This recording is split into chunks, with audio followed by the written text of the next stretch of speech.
Olha, você acho que meio simples e direto, assim. Segurança, né?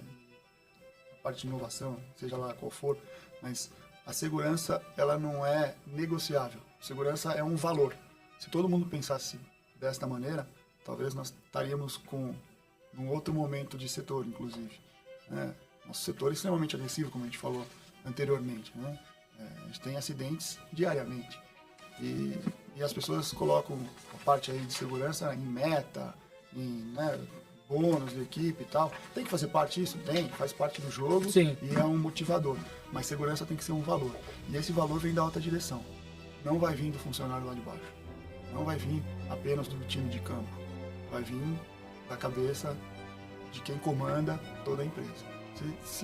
Se isso realmente é um valor, se isso é uma crença que a pessoa tem, ela vai se dedicar para isso. E economia e segurança, para mim, sempre foi economia porca. Então, acho que não existe preço para a vida. Não existe... Exatamente. Não é discutível esse tipo de situação.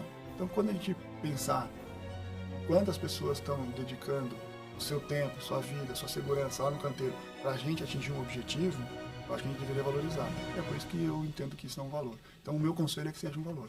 E aí Legal. Eu acho que as coisas acontecem com naturalidade. O time entendendo isso, tudo meio que se transforma, né? Então, não existe reunião na Banks onde eu não discuto. Eu vou falar com o time de suprimentos. Vai ter segurança na conversa. Eu vou falar com o time de EGOs. A gente vai começar com segurança na conversa. Então, todas as conversas, a parte de segurança, ela é envolvida. Bom dia, amigos da construção, tudo bem? Eu sou o Renato Caetano, sou host aqui desse projeto do Metro Talks. Hoje eu tenho o prazer de receber o meu amigo Luciano do Amaral, diretor de engenharia da Banks. É um prazer.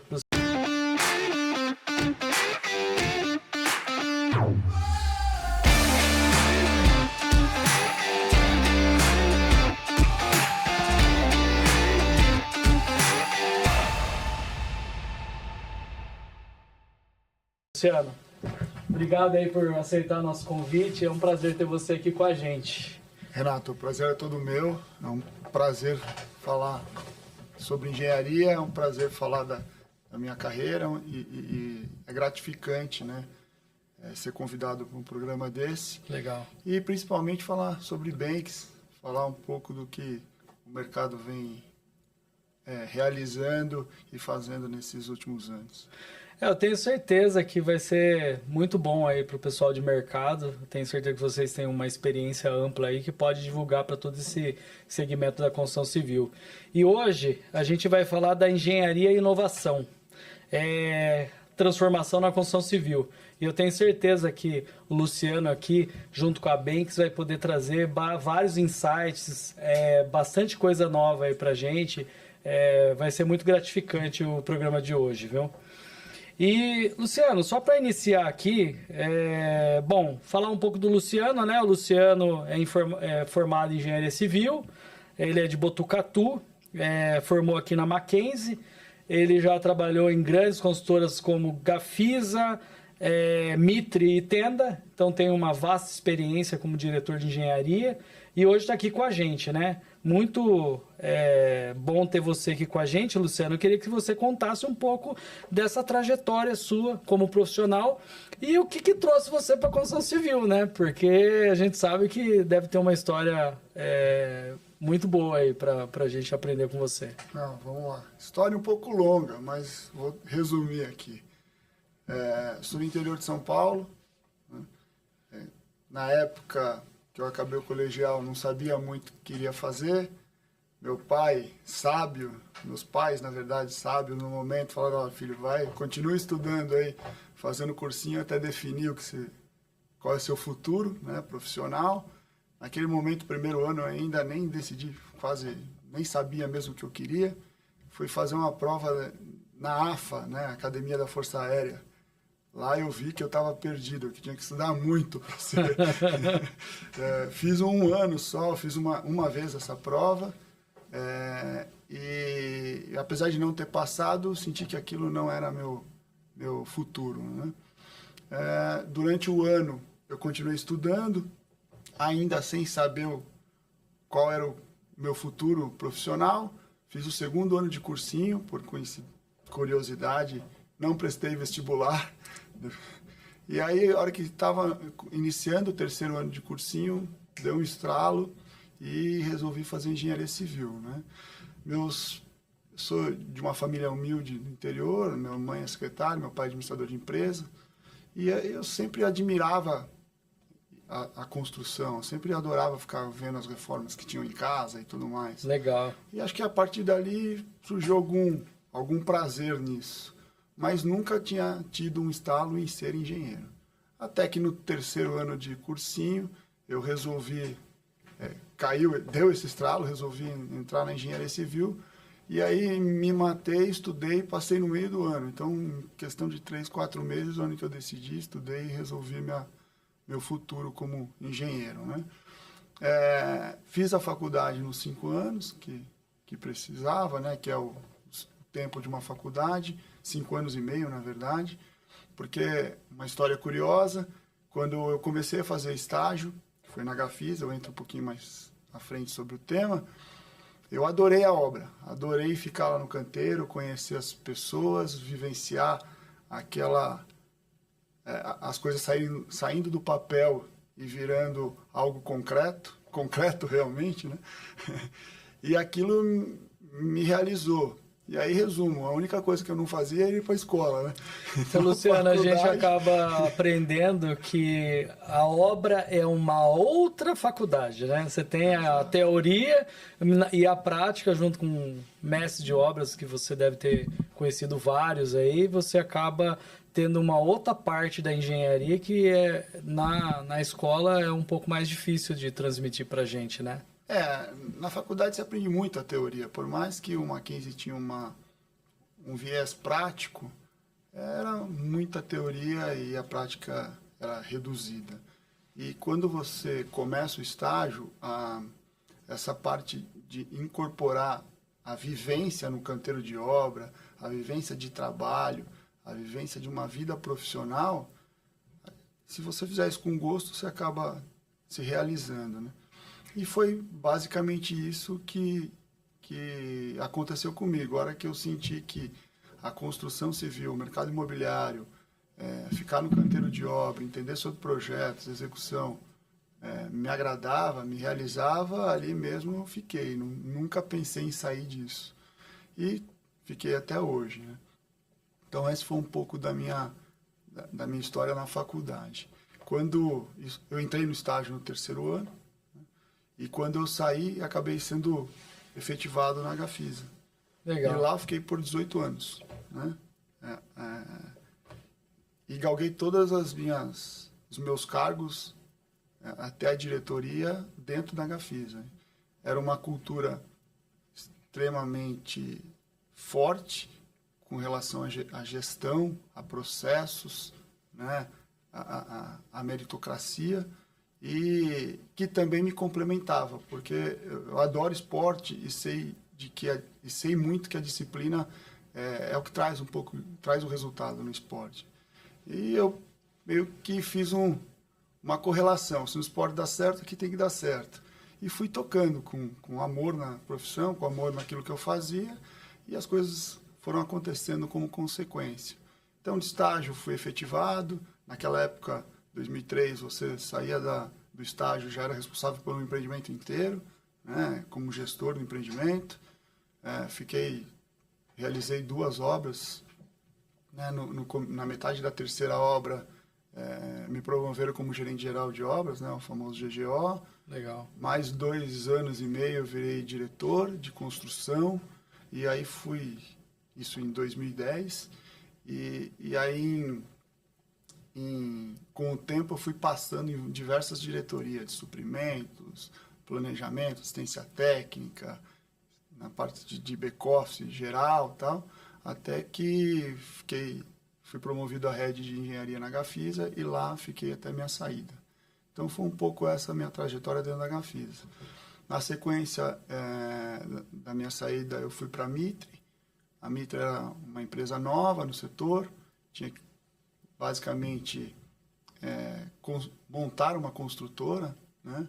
Fui com essa missão, fiz essa missão E no meio dela, aí, quando a consultora já estava com bastante empreendimentos, a Tenda, que Gafisa e Tenda eram, né, empresas irmãs, Sim. me chamou de volta para cuidar da parte da Tenda, né, da consultora Tenda.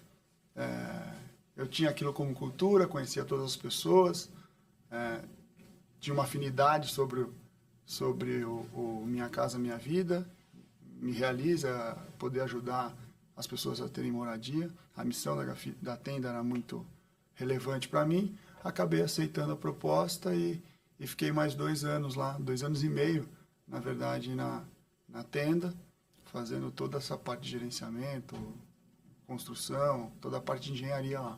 Legal. E aí, em 2023, eu vim para a Banks como sócio. Foi uma proposta muito bacana para a minha carreira, que nasceu lá de estagiário, sempre pensando em construção. Nunca pensei em ter alguma coisa com o meu nome próprio, né, assinando como proprietário de alguma coisa. Aquilo também me encheu os olhos e acabei aqui na Banks fazendo todos os empreendimentos. Isso foi bom na minha vida como profissional, porque no final eu acabei passando por todos os setores da engenharia. Sim, né? sim. Então, seja na parte de projetos, na parte de obra, até assistência técnica, como em todos os setores, né? No popular, no médio padrão e no alto padrão, né? E no altíssimo padrão. Então, eu acho que me deu uma bagagem um pouco diferente aí para cuidar dos próximos anos da construção. Legal, Luciano. Foi uma jornada extraordinária, muito legal conhecer um pouco você como profissional, né, como pessoa. E uma coisa que me chamou bastante atenção aqui no resumo que a gente fez aqui de você é que você é atleta de triatlon, né? Isso. Agora, como é que... Gosto muito disso. Eu tento ser um bom atleta, mas eu sou mais regular do que um bom atleta. Sim. E o filhote aí tá correndo kart, né? Você contou para mim, né? Isso. É um sonho dele também, né? É um sonho dele, tento realizar na medida do possível. Ele entrou no kart faz pouco tempo, mas, assim como eu, ele é bem dedicado. Então, acabo acompanhando todos os treinos, todas as corridas. Eu gosto de estar bem perto dele, ajudar ele a crescer no esporte e crescer na vida também. O esporte é como você disse, né? O esporte você tem que ter bastante disciplina, né? E isso converge com qualquer atividade, né, profissional, né? Então, geralmente o cara é um bom atleta, se ele pegar os ensinamentos ali do esporte, ele consegue aplicar na prática, na vida profissional, que com certeza vai levar ele com bons frutos, né? Exato. A disciplina é extremamente importante, o amor, dedicação, né, a paixão por aquilo que faz é outro, e a união desses 2 itens eu acho que estabelece o resultado da onde você pode chegar, né? As pessoas falam que eu recebo muita comentário sobre isso, porque meu dia a dia eu acordo muito cedo, eu acordo 5 horas da manhã para ir treinar, para 7h30, 8 horas estar no escritório, e é uma rotina diária. E aí me perguntam onde tem força de vontade nisso. Então, primeiro é a dedicação, o segundo é o amor pelo esporte, né? Então, a união disso eu acho que faz com que você tenha os melhores resultados, né? Eu nunca fiz nada esperando um resultado extraordinário. Eu sempre fiz as coisas com dedicação e paixão. E aí acho que os resultados acabaram aparecendo mais por isso, sem eu até esperar, do que eu aguardando alguma coisa e fazendo apenas por fazer. Sim. Fazer com amor e fazer certo, com certeza a gente consegue resultados, né? Com certeza. Não tenho dúvida. Bom, como é que você vê a mão de obra, né? Você acha que sempre foi um gargalo na construção civil? E o que você acha hoje? Quais são os impactos aí da falta de profissional qualificado nos andamentos das obras aí? Como é que você vê isso aí? Vou voltar um pouco no tempo e falar de mão de obra, né? A mão de obra no Brasil sempre foi muito barata, né? Então, quando a gente fala de inovação e e melhoria do processo produtivo na construção civil, antigamente, ela esbarrava muito pela facilidade que você tinha de mão de obra. Então, ou você comprar... Eu lembro muito bem, às vezes, vai ter grua, vai ter algum equipamento? Ah, não, deixa a grua para depois, porque eu consigo fazer a movimentação com um funcionário. Fachada projetada, não usa porque era caro o equipamento e a mão de obra era excedente. Hoje o jogo inverteu, né? Então, acho que um pouco do preço que a gente paga hoje pela falta de tecnologia na construção ou a baixa produtividade é porque o raciocínio lá atrás era pautado no financeiro, né? E ainda é, né? Pautado no financeiro. E hoje esse item virou crítico dentro da construção, né? Verdade. A escassez é gigante. Hoje, para você saber, é mais difícil você arrumar um ajudante do que um profissional. A idade média dos funcionários dentro da construção aumentou expressivamente. Nós estamos falando de um aumento de quase 10 anos aí nos últimos anos, né? Da idade do trabalhador. Então, a hora que você começa a olhar esses números e pensar no futuro, vai sobrar pouca gente, né? Com certeza. Sobrar pouca gente. E, além disso, né, o mercado é pouco atrativo, né? Como ele é um ambiente ríspido, um ambiente agressivo à construção, às vezes o mestre que o filho acompanhava ele no canteiro de obra, queria ser um mestre, um engenheiro, essas pessoas estão mudando de profissão, estão indo aí para ser motorista de Uber, né, entre outros. Isso fez com que todo mundo se afastasse um pouco da construção. Então, acho que nós temos um desafio muito grande. O primeiro desafio é tornar o setor atrativo, né, com melhores salários, melhores condições de trabalho. Sim. E tentar mostrar que isso é extremamente vantajoso profissionalmente para a pessoa, que ele tem uma carreira gigantesca pela frente, basta ele se dedicar. Então, acho que um caminho fica nesse viés de ser atrativo e mostrar para as pessoas um futuro diferente, né? As pesquisas demonstram que da geração millennium para cá, as pessoas elas trabalham muito por propósito, né? Hoje a pessoa não trabalha só voltado pro financeiro, né? Ele quer entender o que aquilo impacta na sociedade, qual a evolução do trabalho dele diante do que ele faz. E eu percebo que eu me coloco também, porque eu faço parte do ecossistema da construção, né? Como fornecedor, a gente ainda não conseguiu criar uma expectativa de crescimento e de evolução para esses profissionais, né? Eu também tenho bastante problema em contratar, por exemplo, ajudante lá na empresa, porque, primeiro, o nosso trabalho é bastante manual, né? E então o que eu percebo, não só com pesquisas, mas às vezes a gente conversando com esse pessoal da geração mais nova, é que às vezes o cara quer estar ali para aprender algo novo, né? Mesmo que seja que ele tenha que fazer algum esforço físico, mas que ele tenha um propósito ali de continuidade de crescimento, né? E eu acredito que nós da construção, a gente vai ter que de alguma forma pensar em criar essas escadas, né?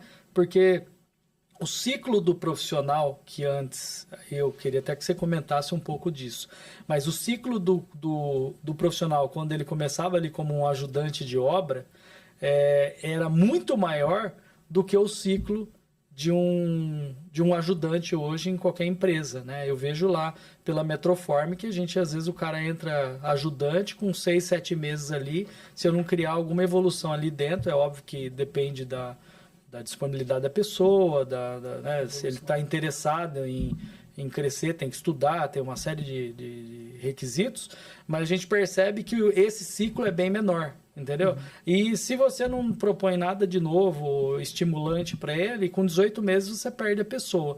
Isso está acontecendo também dentro dos canteiros? Sim, muito. Hoje a geração, ela quer resultado rápido. Então, eu vejo muitos estagiários, eu vou até sair um pouco do dos funcionários, eu volto ali nesse tema, Sim. mas eu pego estagiários que mal se formaram e já estão preocupados com a promoção da próxima etapa, né? Quando que é minha próxima obra, minha próxima evolução na carreira, porque eles se sentem, eles querem um conhecimento, o conhecimento hoje vem rápido, o que não falta é informação para eles. Então, se ele está interessado, ele consegue ler todos os nossos procedimentos, que são mais de 500, quer dizer, é um conhecimento, uma cultura muito grande que ele adquire rapidamente.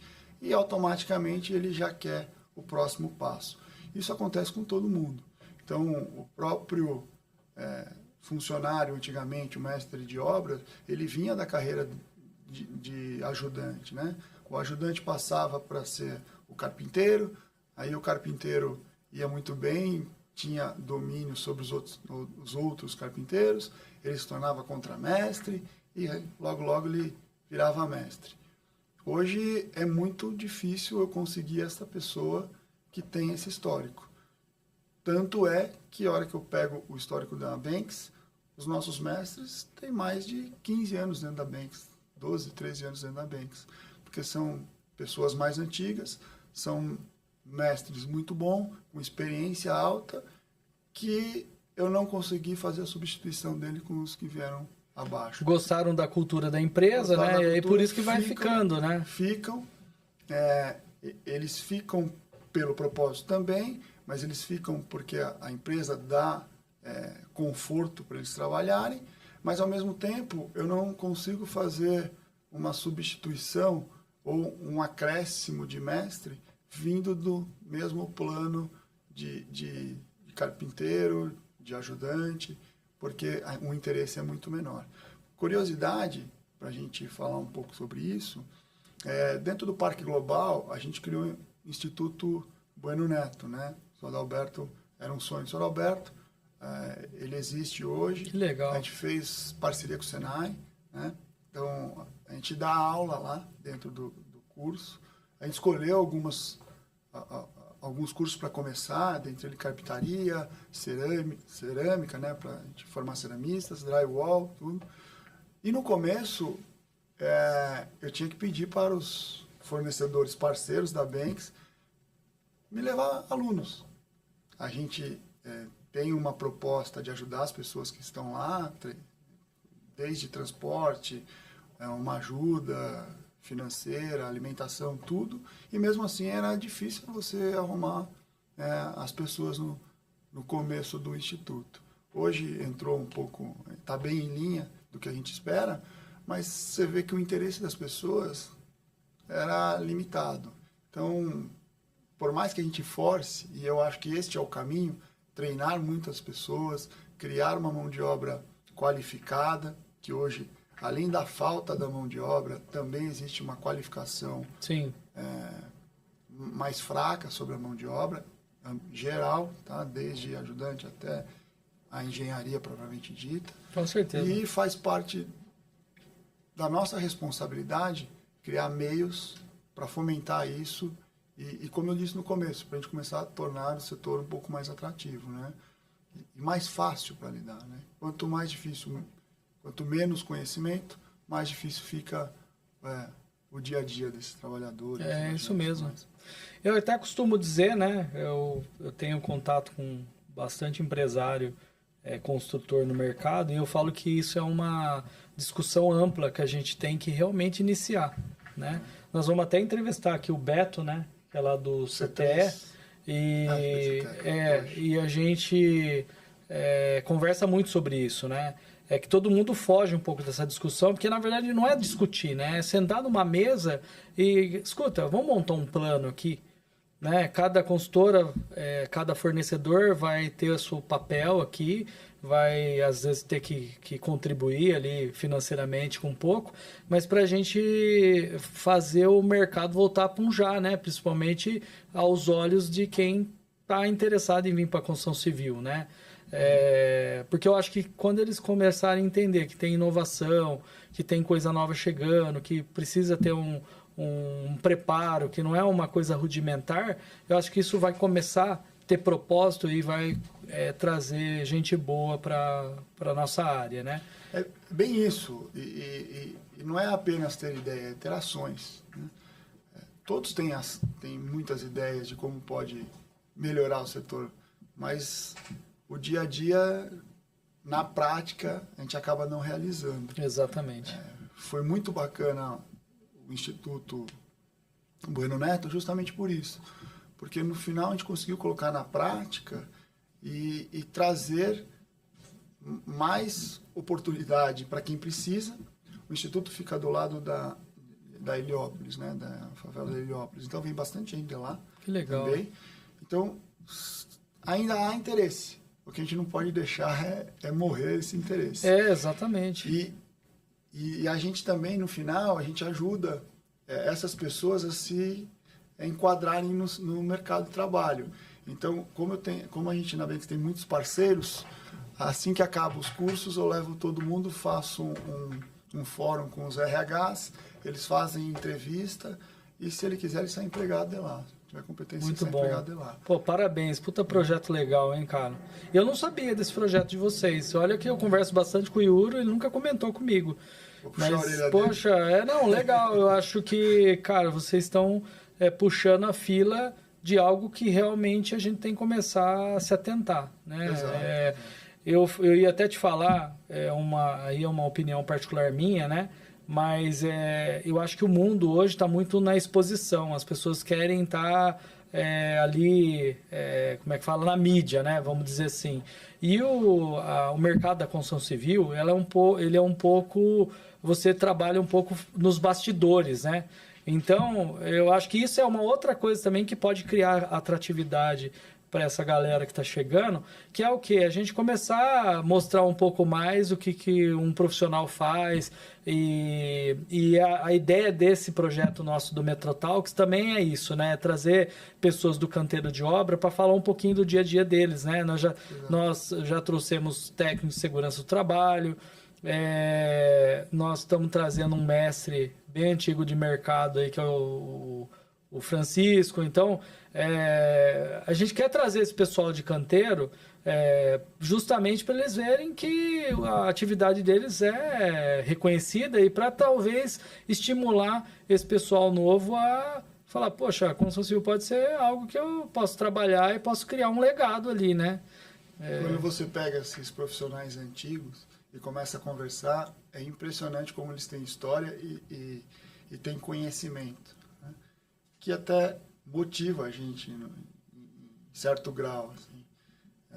Eu posso falar que muito da minha trajetória eu aprendi com os mestres, com os encarregados, né? com os mestres dos empreiteiros. Então, no final das contas, a gente aprende lá todo dia. Né? E é muito legal a gente comentar sobre isso, né? Divulgar isso, na verdade. Né? Tem um outro ponto que eu acho extremamente importante com relação a construção civil se unir, né, em conhecimento, em dividir conhecimento, porque conhecimento é bom, mas só para você não resolve nada. Eu acho que ele tem que ser repassado. O Parque Global, a gente fez muitas mudanças, inovações, que era uma inovação para a Banks, talvez não seja uma inovação no mercado, e muitas não são mesmo, quase todas não são, mas a ideia sempre foi juntar todas as inovações e colocar no mesmo lugar. E em nenhum momento, e eu até fomento isso dentro do meu time e para os meus amigos conhecidos, que é a visitação dentro do canteiro de obra. Porque a inovação, ela precisa criar tração, né? Ela precisa criar volume. Sim. As pessoas têm que entender que aquilo é bom para o fornecedor, para quem está executando o serviço, né? Para a construtora que está executando o serviço. Tal. E cada passo desse é um degrau que a gente sobe e sustenta toda essa inovação. Exatamente. Né? Então não adianta você ser isolado querendo fazer uma coisa que não resolve. Pensando nisso, foi que a gente abriu muito o Parque Global. Hoje, basicamente, toda semana eu tenho visitas do país inteiro lá, né? Que querem conhecer, querem ver o que está sendo executado E a gente recebe com o maior prazer. A gente faz um tour lá de uma manhã inteira com quem aparece, quem quer visitar, e aí fica o convite para vocês também. Legal. O Parque Global é um projeto maravilhoso, né? Um projeto diferenciado. É a maior obra que eu acho que a gente tem hoje em construção no Brasil e realmente serve muito de referência para o país e para fora também, né? Eu acho é um projeto muito legal. E falando nisso, eu ia até te perguntar, em termos de tecnologia e inovação, o que você acha que muda nos processos, usando equipamentos? Qual que é a tendência que você acha que é mais interessante hoje, que você acha que vai dar evolução no canteiro, até baseado nos testes que vocês já executaram pelo Parque Global, né? Queria que você comentasse um pouco disso. A inovação, ela começa inclusive no projeto, né? Eu tenho dado algumas palestras falando sobre isso, falando como que a gente concebeu a arquitetura do Parque Global, evitando algumas etapas de serviço, mas sempre a gente teve um norte, né? Um norte de redução de mão de obra. O Parque Global ele é composto hoje ele está composto de dois centros de custos, né? O Parque Global 44, que a gente chama, que são as torres residenciais, e o Parque PG37, que é onde está o centro de inovação, né? Onde tem um hospital, um hotel, um residencial, uma escola lá, né? E para você ter ideia do que a gente já conseguiu colocar lá, dentro do Parque Global dos residenciais, né, das residências internacionais, a gente operava mais ou menos com 1.300 funcionários dia lá. Nossa! 1.300. E eu comparando, colocando na mesma fase que foi o Parque Global com a fase que a gente está executando, hoje eu trabalho com 500 funcionários, 550 funcionários e chego num pico de 800 funcionários. Quer dizer, uma redução significativa. Para isso que eu comentei que a gente começa lá dentro dos projetos, né? Então, a gente criou uma aba dentro do perímetro inteiro dos empreendimentos, para não ter que ficar criando etapas de balancinho, execução de fachada, né, a 170 metros de altura. Claro. A gente foi atrás de fachadas pré-moldadas, fachadas em GRC, que é concreto com fibra, que são mais leves, para reduzir peso de estrutura. A gente foi atrás da parede pronta, que chega o sistema pré-montado dentro de alvenaria, no caso drywall, para a execução desse empreendimento. Então, com tudo isso, foi que a gente foi reduzindo a mão de obra no canteiro. Mas, basicamente, isso leva a outro problema, a gestão, né? Então, aí, lá dentro, a gente criou uma área de logística, tem uma pessoa que toma conta de toda a logística do canteiro, desde o recebimento do caminhão. Eu sei exatamente qual caminhão chega, qual horário, onde ele vai desembarcar lá para fazer a descarga dele, onde o caminhão de concreto entra, uma fila diferente, porque tem concreto todo dia. Sim. Então, a evolução da industrialização, dessas mudanças, também traz pensamentos diferentes e dificuldades diferentes, a qual você vai ter que começar a se adaptar e pensar diferente também para que tudo dê certo, né? E essa logística é interessante que você citou agora, porque eu imagino que você tenha um estoque mínimo de material, né? Porque antigamente nas obras o comprador ia comprando, ia fazendo aquelas compras e o fornecedor querendo faturar, ele faturava e mandava às vezes um material que estava totalmente descompensado ao momento da obra, né? E é óbvio que hoje a gestão em obra já melhorou bastante, mas no caso do Parque Global, eu entendo o seguinte, que você já tem isso muito bem mapeado, qual é o fornecedor e qual é o material que vai entrar no momento certo sem atropelar esse estágio de obra, né? Exato. Vou citar alguns exemplos para você. Hoje, tem alguns serviços ou materiais que eu não fujo, né? Elevador chegou, não tem jeito, por mais que eu divida a carga em etapas, eu preciso de um espaço grande, né? Até porque são mais de 30 elevadores lá dentro. Sim. Mas na medida do possível, principalmente onde tinha excesso de mão de obra, né? Serviços gerais, cerâmica, tá? Isso a gente foi tentando quebrar durante o pensamento e planejamento da execução da obra para que a gente tivesse uma logística diferente. Então, basicamente, hoje lá eu penso em just in time. Tá? Então, o exemplo que eu ia te dar é o da cerâmica. A cerâmica, a gente fez uma parceria com a Eliane. Nessa parceria, eles me enviam separadamente por apartamento a cerâmica, um pallet por apartamento, desculpa. E eu subo isso com a grua rapidamente no andar e já coloco nos apartamentos que eles vão ser utilizados. Vem na medida certa, vem com argamassa, vem tudo ajustado para a execução de um apartamento em um único pallet. O que sobra, eu faço ainda a logística reversa e isso me deu melhor resultado financeiro, porque eu não preciso aportar dinheiro lá na frente. Eu não preciso ter estoque de cerâmica, então minha perda é reduzida. Eu tenho ganho com o elevador cremaleira, que não precisa ficar subindo e descendo vários. Diminui manutenção, desgaste, né? Diminui a manutenção. Eu não preciso ter tanto controle no meu estoque, porque eu não tenho estoque de cerâmica, ele chega conforme a necessidade. E com isso eu reduzo espaço, reduzo canteiro de obra, reduzo um monte de outras coisas. Então, esse é um dos exemplos que eu te dou de logística e uso do just-in-time. Olha, pessoal, que dica importantíssima aí, ó, de logística e de redução e eficiência de trabalho, né? Muito legal, Luciano. E aproveitando esse momento aqui, eu queria perguntar para você o seguinte. Você já falou bastante coisa, mas eu queria... o que você acha que torna o Parque Global, o que é o case de sucesso em segurança e inovação desse empreendimento, que é um empreendimento assim, bastante robusto, né? O parque ele é diferenciado pelo tamanho.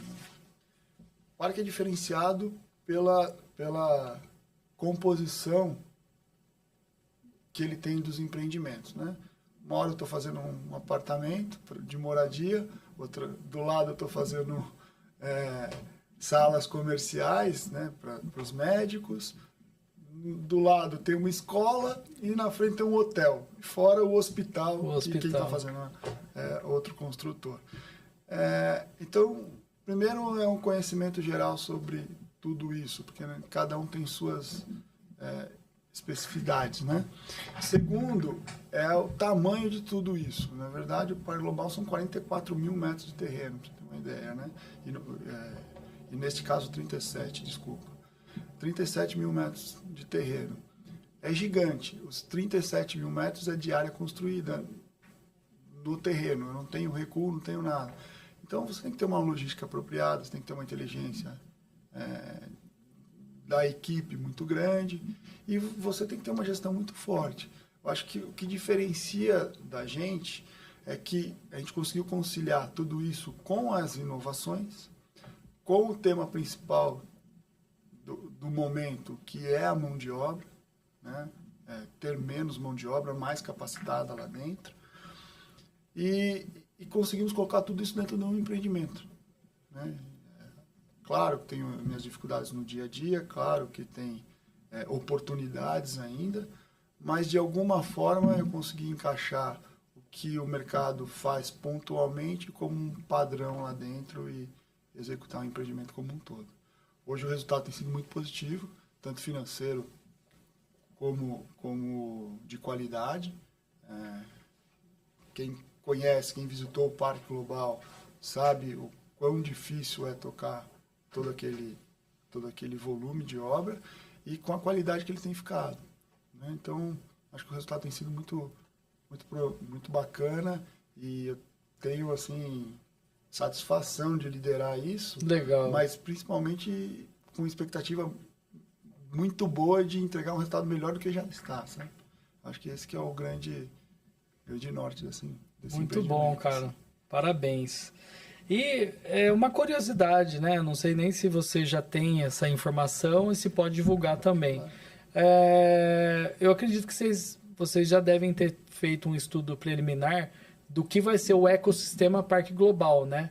Vocês já têm ideia de quantas pessoas, falando em número de funcionários, vão estar ali responsáveis por esse projeto depois de entregue, né? Porque aí você tem várias lojas, hospitais, igual você falou, clínicas, enfim. Vocês chegaram a fazer esse estudo do que vai ter de giro de pessoas ali dentro daquele empreendimento depois de entregue? Olha, chegaram a fazer esse estudo, mas eu não tenho esse número de cabeça. Só no residencial são mais de 1.000 pessoas lá trabalhando. Nossa Senhora. Na parte... Esse número eu tenho da reforma. Sim, sim. Após que a gente entrega as residências, começam as reformas. Claro, claro. Então, para conhecimento, são mais de 2.000 pessoas entrando lá dentro do condomínio todo dia, só para fazer as reformas dos moradores. Nossa, é uma coisa bem... Tem que ter uma bela de uma logística e uma bela de uma segurança também, né? Porque... Exatamente. Logística, segurança, comunicação, né? Manutenção preventiva. Então, tem uma equipe de manutenção dentro do Parque Global dos residenciais full time lá, porque no final é muito volume, né, ao mesmo tempo. Então, a gente tenta atender o cliente na melhor forma possível e que ele não sinta esse impacto das mudanças. Legal. A gente falou bastante do Parque Global, mas eu tenho... sempre vem curiosidade, né? Se você pudesse escolher um aprendizado que você teve lá no Parque Global, que de repente a gente poderia replicar para outras consultoras, ou mesmo em obras de pequeno porte, te vem algo na cabeça assim que você fala, poxa, esse eu tinha que divulgar, teria que dividir com os amigos aí da construção? Tem vários. Acho que são vários, na verdade. Como eu falei, as visitas, eu não escondo absolutamente nada de ninguém lá. Eu fomento o conhecimento, acho que esse é um ponto. Mas se eu tivesse que hoje te falar um item, eu falaria um pouco sobre o Lean Manufacturing, né? Quando eu cheguei aqui no parque, na Banks, na verdade, eu fomentei muito o Lean. O Lean é evitar desperdício, é comunicação clara, objetiva, precisa, empoderamento dos funcionários, treinamento de equipe. Então, eu acho que este, para mim, seria o item principal que todo mundo deveria conhecer. Assim, ajuda muito na gestão. Eu adoro, até pelo meu histórico, eu vim de empresas que tinham muita informação para você tomar decisão, né? Então, toda decisão eu não parto só da experiência, mas sim de dados, de informação, e aí sim eu tomo a decisão. Legal. E o Lean te ajuda muito nisso, né? O Lean ajuda muito o time da base, muito o time intermediário e ajuda muito a gerência e a diretoria a tomar decisão. Assim, é um tema muito importante que vale outra reunião aqui, outro com podcast certeza. sobre o tema. Assim. Não, vamos trabalhar isso sim. E aí, pessoal, tá vendo? Mais uma dica muito importante, né? Eu também concordo com você, eu acho que trabalhar processo e pessoas, né? Porque é você ter um bom processo e pessoas bem treinadas, né? E o treino não é fazer uma reunião de uma semana, esquecer e daqui 6 meses voltar. Tem que ser algo que entre na cultura da empresa e tenha reincidência, né? E principalmente as pessoas se importarem não só em disseminar conhecimento, em treinar, mas também as pessoas que forem para uma sala de treinamento, que elas também vamos dizer assim, se entreguem, né? E que tenha vontade de absorver conhecimento, porque isso também faz a diferença, né, Luciano? Total.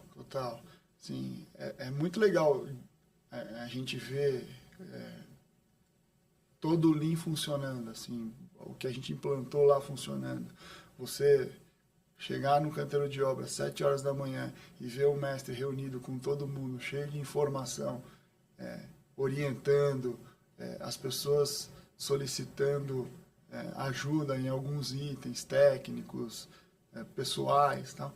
É muito legal você ver que você ajudou de alguma forma aquela pessoa a dar um passo na carreira. É transformador, né? Transformador.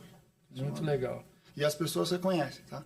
Todo o time que hoje trabalho Lean dentro da construtora, eles reconhecem a mudança, a facilidade e como eles evoluíram. Porque dentro uma parte do Lean lá é a comunicação regular. E as pessoas têm que escrever quais são os problemas, como que ela vai solucionar, o que ela está pensando sobre isso. E na primeira reunião você vê que os quadros ficam em branco. Na segunda tem 1 ou 2 palavras. Na terceira você já vê lá as pessoas conseguindo construir as frases que realmente eles querem falar, não só com uma palavra, e principalmente trazendo aquilo, fazendo aquilo virar uma ação. Então, é bem bacana você ver a evolução das pessoas. É bem legal e gratificante. Muito bom, bacana. Aproveitando a sua experiência aí com a construção, a gente, né, falou tudo da evolução. Eu imagino que o Parque Global seja a menina dos seus olhos, né? Eu acho que é um empreendimento icônico, né? Realmente vai te ajudar não só para você, mas para a Banks, para todo o pessoal que contribuiu aqui, como uma bela de uma experiência para a vida, né? Mas tem alguma outra obra icônica aí que te marcou, que quando você lembra assim, fala assim, puta, mais um filho. Meu filho que gosta, né? Eu passo e falo, foi eu que fiz. Eu falo, deixa pra lá, pai, para de falar. Não, assim, o parque é muito legal, mas eu gosto de todas as obras, assim. Cada um tem suas dificuldades e cada um trouxe uma história, na verdade, na minha carreira. Eu me lembro da minha primeira obra, né? Lembro que eu fiz na primeira obra, como foi, minhas dificuldades. Parece que é muito claro isso ainda, transparente na minha memória. O que eu aprendi naquele primeiro momento como gerente da obra, como estagiário. Então, eu lembro muito bem do meu primeiro canteiro de obra que eu peguei pela metade, Palácio Alto de Pinheiros, atrás do Vila Lobos. Também lembro muito que foi gratificante a minha primeira obra, que eu fiz ela inteira, do início ao fim, como da fundação até a entrega. Foi em Higienópolis, Authentic Higienópolis. E depois eu lembro que para mim marcou muito, foi quando eu virei GGO, que foi o The Gold, também todas eram Gafisa. Bacana. E eu lembro que essa obra foi importante para mim, porque era uma obra onde o meu diretor morava do lado. Ele passava todo dia lá e a esposa dele falava assim, ele olha todo dia a obra do Bueno, você está de parabéns, porque ele nunca reclamou. Tal. Então, aquilo ficou na minha cabeça e eu acho que foi boa, porque ele levava os filhos lá para conhecer a obra. Então, acho que o The Gold marcou um pouco a minha trajetória. Que legal, bacana mesmo. E, Luciano, nós estamos meio que chegando já no final aí. Eu queria perguntar para você, deixar mais amplo assim, a conversa, mas qual mensagem que você deixaria para os líderes da construção que ainda enxerga a segurança e inovação apenas como um custo e não como um investimento? E por que eu fiz essa pergunta para você? Porque a Metroform e a Banks, a gente tem uma história juntos, a gente constrói muita inovação juntos, e eu percebo que segurança e inovação para vocês, é óbvio que a gente negocia preço, tudo isso é normal no mercado, não é isso que a gente está dizendo. Mas a gente percebe que tem um brilho nos olhos de você entregar um empreendimento de vocês sem um acidente, buscando sempre que os funcionários de vocês estejam trabalhando de forma segura. A gente vê que essa cultura está enraizada dentro da Banks, né? E a gente, para nós, Metroform, aqui falando como Metroform agora, eu fico muito, assim, gratificante. Para mim é muito gratificante isso, porque eu tento passar isso para outras consultoras. Por mais que a gente é uma empresa especialista em proteção coletiva, e é óbvio que quando eu falo em proteção, sempre a pessoa vai achar que eu estou puxando a sardinha para o nosso lado, mas não é isso, né? É que é um dever nosso da sociedade em construir, óbvio, mas construir com segurança, fazer com que o funcionário que foi para o trabalho, ele volta para a segurança do seu lar. E eu vejo que isso está muito enraizado dentro da Banks, e até porque praticamente a gente está em todos os empreendimentos de vocês e a gente vê o cuidado que vocês têm em falar em segurança e inovação, mas inovação sempre que seja inovação segura. O que você poderia deixar como mensagem para os líderes da construção e desmistificar essa questão de que segurança é um custo a mais para a obra? Olha, você acho que meio simples e direto, assim. Segurança, né? A parte de inovação, seja lá qual for, mas a segurança, ela não é negociável. Segurança é um valor. Se todo mundo pensasse desta maneira, talvez nós estaríamos com um outro momento de setor, inclusive. Nosso setor é extremamente agressivo, como a gente falou anteriormente, né? A gente tem acidentes diariamente. E as pessoas colocam a parte aí de segurança em meta, em, né, bônus de equipe e tal. Tem que fazer parte disso? Tem, faz parte do jogo. Sim. E é um motivador. Mas segurança tem que ser um valor. E esse valor vem da alta direção. Não vai vir do funcionário lá de baixo. Não vai vir apenas do time de campo. Vai vir da cabeça de quem comanda toda a empresa. Se isso realmente é um valor, se isso é uma crença que a pessoa tem, ela vai se dedicar para isso. E economia em segurança, para mim, sempre foi economia porca. Então, acho que não existe preço para a vida. Não existe... Exatamente. Não é discutível esse tipo de situação.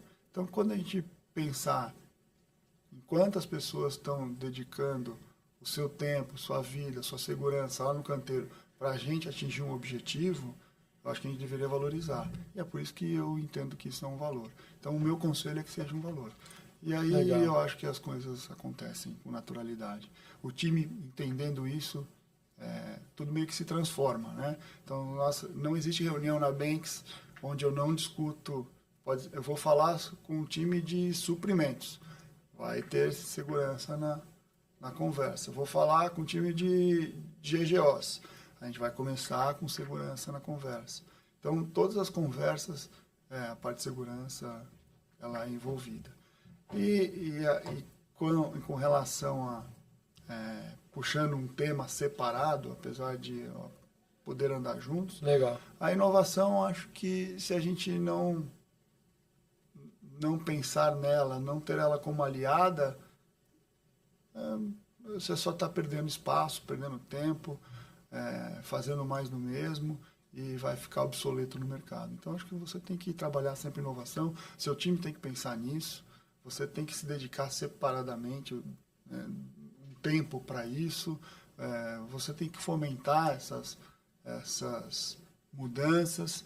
É uma crença, né? É uma crença que você pode ser melhor no dia seguinte. E vamos lá, né? Um modelo construtivo nosso, 1910, 20, nós já fazíamos desse jeito. Exatamente. Acho que nós atingimos a performance que poderia atingir. Agora é fazendo coisas diferentes, né? Mudanças transformacionais. Então, para mudanças transformacionais, a cabeça tem que estar aberta e as pessoas têm que pensar em mudar. Com cautela, inovar, né? Com cautela, com segurança, com parcimônia, mas sempre pensar no futuro melhor, não só para quem está montando a inovação ou pensando nisso, mas para a sociedade como um todo, né? Se a gente consegue melhorar o nosso modelo de construção, menos poluente, que cause menos impacto à sociedade, todo mundo agradece. Com então, certeza. Nós temos que pensar dessa forma e correr atrás desse resultado. Legal. Bom, eu estou tentando formar mais um engenheiro lá dentro de casa, né? Meu filho, eu falei para você que vai fazer 18 agora em outubro, né? Ano que vem ele já se decidiu, vai fazer engenharia civil, né? As portas estão abertas. Legal. E aproveitando esse contexto, eu queria que você desse um recado aí para essa galera que está chegando, que está, como é que fala? Está interessado em estudar engenharia civil, né? Você foi um funcionário de carreira, né? Você começou numa empresa e você conseguiu ter seu crescimento exponencial dentro de uma única organização, você não precisou ficar alternando, né? Qual que é a dica que você dá para o jovem hoje que está a fim de estudar engenharia e que de repente ainda está com dúvida? Porque a gente sabe que quando a gente vai para a faculdade, a gente ouve muitas coisas, né? Igual você mesmo comentou, às vezes o cara quer passar de estagiário para CEO em 6 meses, né? E é muito interessante porque esses dias eu tive uma conversa com meu filho em casa e assim, eu dou muita risada porque ele foi na Unicamp, foi na USP e o pessoal falando um pouco de engenharia, conversou com alguns professores, porque eles têm aqueles ciclos de palestra para falar de cada tema de faculdade. Ele foi engenharia civil e engenharia de produção, né? E ele falou, pô, pai, o professor lá falou que quando eu sair formado, o salário vai ser tanto, porque vai ser assim. Eu falei, opa, peraí, ó, existe uma escadinha aí para você chegar nesse propósito que ele te explicou, né? Então, eu acho que a geração hoje ainda está muito ansiosa, né? O cara quer fazer isso em pouco tempo. Qual que é o recado que você daria para esse pessoal para dizer que eu acho que a engenharia, eu sou suspeito, porque eu amo engenharia, mas eu acho que a engenharia civil ainda tem muito a crescer, tem muito a agregar, e eu acho que quem pensa em estudar engenharia está adquirindo uma formação que realmente ele vai poder usar no futuro. Qual que é a sua opinião? Bom, primeiro que engenharia eu acho que somos engenheiros, então a gente coloca o pêndulo para o nosso lado. Né? Sim. Mas, primeiro, que eu acho que engenharia é uma profissão gratificante, ela é uma profissão difícil, mas ela é uma profissão completa. Né? Dificilmente você senta numa mesa sem, pelo menos, não estar perdido em qualquer conversa. Então, eu adoro falar de engenharia, adoro falar mais de engenharia civil ainda, e se eu tivesse que dar um conselho para muita gente, vá para a engenharia civil, né? Primeiro porque ela tem espaço, né? A gente tem bons profissionais, mas pessoas boas, profissionais bons no setor, quanto mais melhor, mais evoluído nós seremos e resultados melhores nós atingiremos. Né? Então, meu filho pensou também semana, me falou domingo que quer ser engenheiro civil, eu falei, vamos nessa. Então, o que eu falei para ele, engenharia é gratificante, as coisas boas na vida não vêm com facilidade, então tem que estudar, né? Tem que se dedicar e o mercado carece de pessoas boas. Depois que isso acontecer, ele entrar, se formar, o meu conselho para ele sempre será: faça aquilo que você gosta com muito amor e muita dedicação. Porque seja lá qual for a sua profissão, tudo está baseado na mesma coisa. Né? Tudo está baseado em você acordar todo santo dia com vontade de fazer aquilo. Né? Com vontade de encarar mais um dia, criar mais coisas, melhorar a vida de alguém, melhorar a sua vida, e o retorno disso ele vem automático, ele não acontece com você cobrando alguma coisa. O universo conspira a nosso favor. Com certeza, é isso mesmo. O universo conspira quem está com vontade. Então, para mim, é dedicação, amor e pensar que você pode fazer tudo isso e vai conquistar. Legal, muito bom, Luciano. E aí, pessoal, gostou do bate-papo? Poxa, tivemos uma aula aqui com o Luciano. Eu nem vi, foi teu tempo, faltou coisa? Né? Não, foi muito bacana. Obrigado, viu, pela... Bate-papo muito bom. Eu tenho certeza que o pessoal aí da construção vai poder tirar muitas lições do que a gente conversou aqui hoje. Foi um prazer, Luciano, ter conversado com você. Eu acho que tem vários temas aqui que a gente pode futuramente bater um papo novamente, para você trazer inovação, trazer bastante experiência aqui para nós. O que a gente precisa na construção civil é isso, né? É esse bate-papo aqui que a gente tem de construtivo, né? Não só para ajudar o setor, mas também ajudar as pessoas que contribuem, né? E o propósito desse projeto é esse mesmo, é a gente disseminar conhecimento, trazer bons profissionais. Tenho certeza que a gente conversando aqui, as pessoas vão conhecer um pouquinho mais o Luciano, que já é um cara que é reconhecido no mercado da construção civil.